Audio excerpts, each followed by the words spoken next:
Talking about a man who I'm sure will give us enough to talk about no matter how his season goes. That's invariably what Chris Gayle tends to do every season. We're going to talk about how big a threat is the big man, Chris Gayle.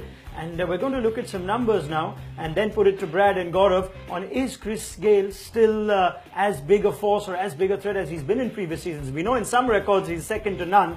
But if we look at his numbers last few years, an average of 59 2 years ago, that's declined to 30 and just 17 in T20s in this calendar year. So I must ask the accountant now whether he is a depreciating asset. Is Chris Gayle again? 45 seconds to tell me if bowlers should still fear Chris Gayle as much as they used to. Your time starts now.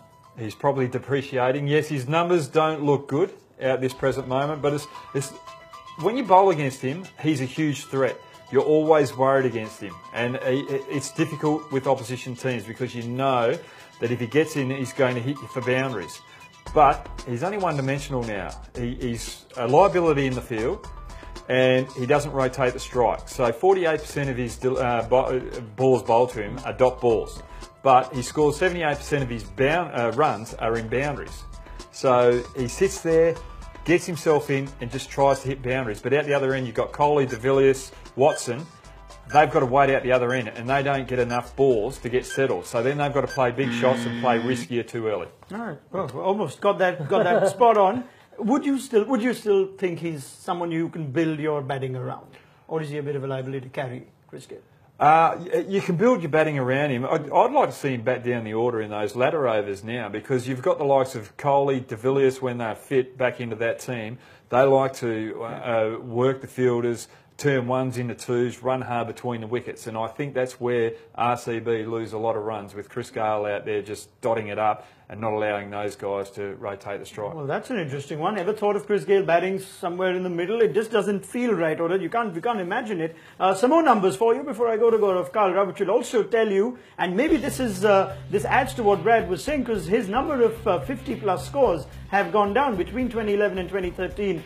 Came every 2.3 innings, and it's coming every 7 games or so now. So now he's not quite getting the big scores that we want Chris Gayle at the top to get. So Gaurav Kalra, same one to you. Brad's thrown up an interesting debate. Should they look at batting Chris Gayle somewhere else? And your 45 seconds start now.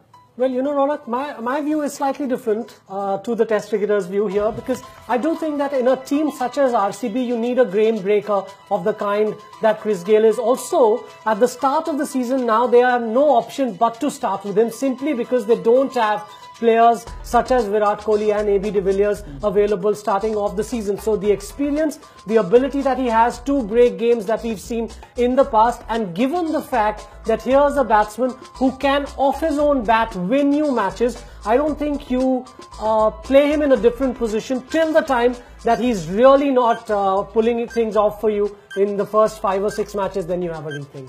All right.